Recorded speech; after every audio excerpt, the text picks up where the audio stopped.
non, l'intervention n'a peut-être pas été assez rapide. Mais qu'est-ce que vous dites de sa gestion de cette crise-là, elle aussi? Parce qu'on aurait pu la voir encore davantage. C'est elle, la ministre des Relations avec la Couronne. Voilà, vous avez raison tout à fait. Et il y a eu aussi le ministre Marc Méleux qui lui est des services autochtones. Oui, mais c'est un nouveau pays. Elle, voilà. Ça fait longtemps qu'elle est là. Une des routières de la politique, vous avez raison.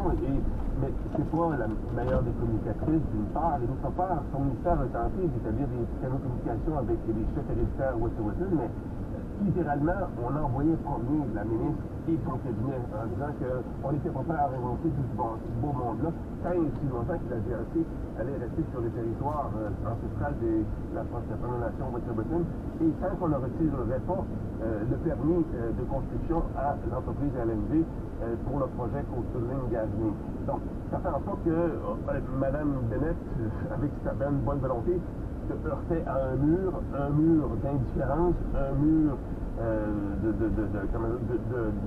refus de la rencontrer, de lui parler. Ouais. Et elle parlait dans le vide depuis 3 semaines. Mais ça entraîne des conséquences graves pour l'ensemble du pays. Et ça, il y a un autre dossier qui complique l'affaire, c'est que les peuples autochtones qui n'ont rien à voir avec le projet en cause en Colombie ajoutent leur grain de sel dans ce dossier en faisant remonter à la surface leur propre frustration vis-à-vis du gouvernement fédéral concernant des terres qui n'ont pas été cédées, des traités qui n'ont pas été respectés, ou encore d'autres grillettes qu'ils ont envers la couronne. Donc, tout ça est mis dans le même plat, ça fait en sorte que le plat est en pleine ébullition, et on voit la résultat à l'heure actuelle. C'est un gouvernement qui est impuissant à régler cette crise de façon rapide et probablement, j'ose le dire, probablement de façon pacifique. Ouais. Denis, il nous reste peu de temps, mais parce qu'on a parlé beaucoup de ce dossier-là, mais je veux juste rapidement revenir sur la course au leadership du Parti conservateur, parce qu'en fait, c'est aujourd'hui qu'on devrait connaître la liste officielle des candidats qui aspirent à prendre les commandes du parti. Où est-ce qu'on en est rendu avec les candidats? Parce que chez moi, il n'y a pas de chauffage, à moins qu'il y a des clim, mais il n'y a pas de chauffage. Donc, après ma impression, c'était le chauffage. Je vous laisse vous amener dans un endroit avec vos amis du collège. Évidemment. Là, ce sont j'ai appelé mes amis, deux amis. Les chauffages, j'ai appelé mes deux amis. Au moment où j'étais venu, on m'a voyagé, séparé de ma culture, séparé de mes amis, de mes parents ainsi que de mes habitudes. Donc, je n'ai pas d'autre histoire à faire. Il a juste fallu que je vienne souvent ici, isolé, et même j'ai créé un concept. Mon concept, je l'ai créé ici même. Votre concept de... Il faut être un vrai prédateur pour vivre au Canada. Il ne faut jamais oublier, il ne faut jamais pardonner, mais il faut toujours avoir le courage, comme le béaba de ta pensée. D'autres endroits au collège qui vous tiennent à cœur? Le bureau de Mélanie Doyon. Là-bas, c'est le bureau que... Là-bas, c'est nous, en fait. C'est pas un simple bureau, mais c'est la maison. C'est la maman des Africains au Collège Boréal. Mélanie fait beaucoup. Mélanie, parfois, on est désespéré. Elle nous remonte le moral et on continue encore.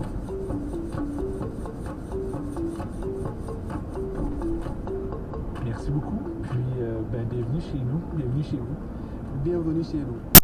On n'a pas de frontières. On n'a pas soi-disant d'une famille restreinte.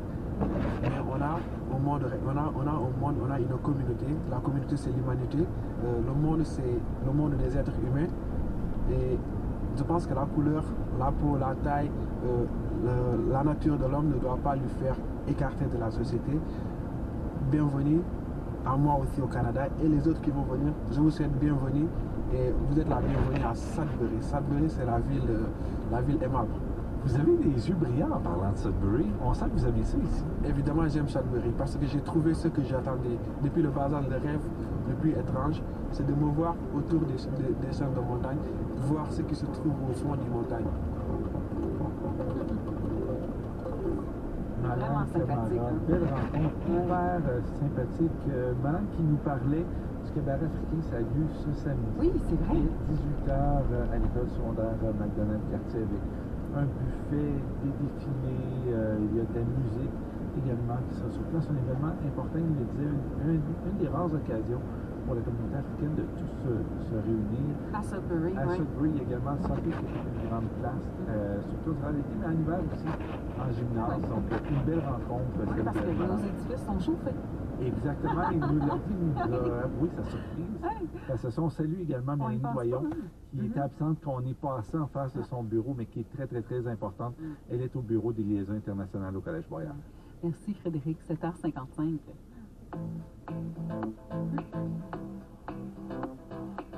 En auto, au boulot ou à la maison, c'est le Matin du Nord avec Martine Laberge.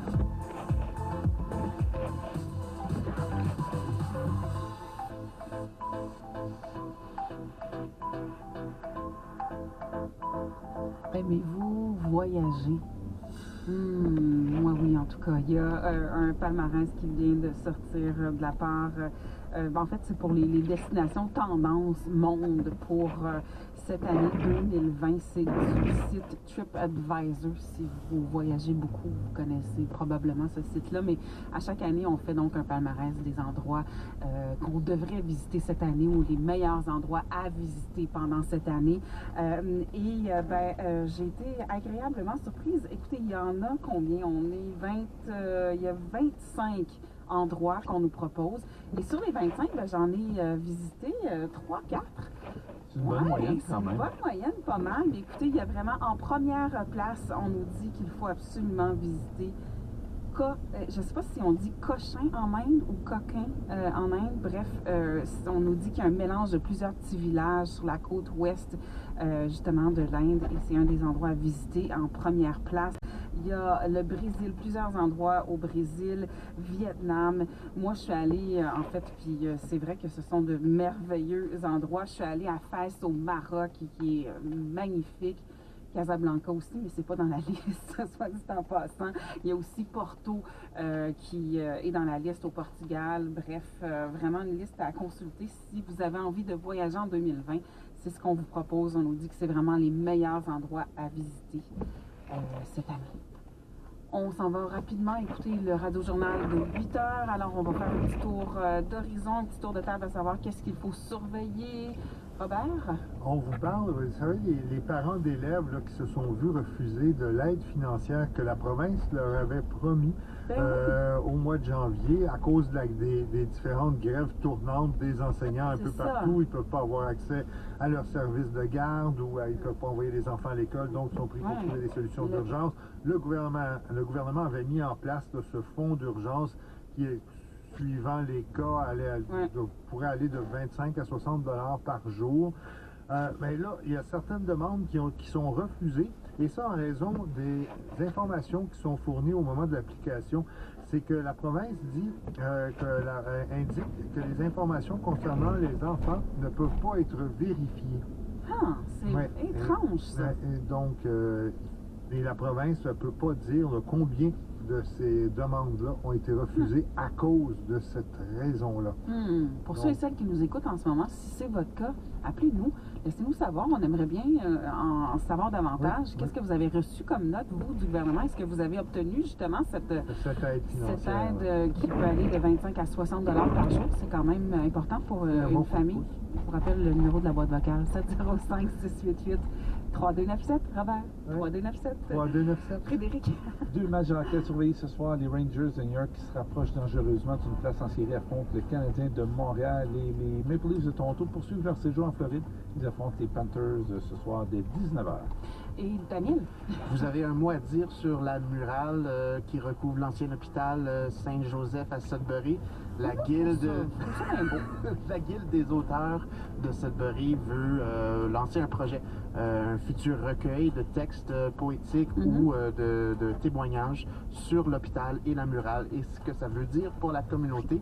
Si ça vous intéresse, si vous avez un texte à partager que vous aimeriez partager avec toute la communauté, vous pouvez trouver les informations pour les soumissions sur le site web du Sudbury Writers Guild, la guilde des écrivains de Sudbury.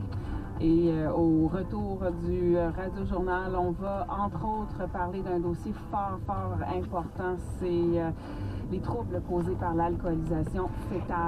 On en parle dans la 3e heure d'émission. Connais ton histoire. Saviez-vous que le premier maire noir a exercé à Mattawa? Découvrez-en plus sur radiocanada.ca/connais ton histoire. Ici Ontario, des ailes pour la culture. Louis Clavis de Valère en studio pour 2 chansons de son premier album solo.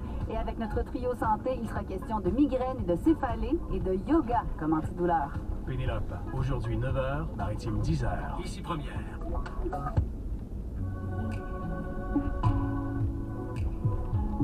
Vous écoutez ici Radio-Canada Première.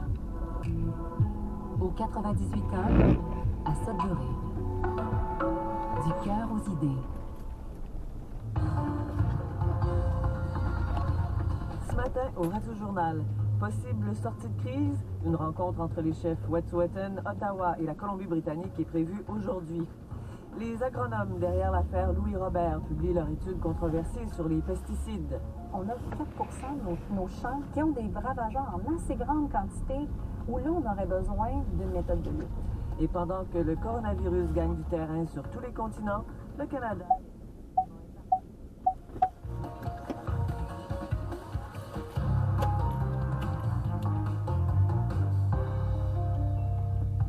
Bonjour, ici Claude-Sophie Hennekens. Les journées se suivent et...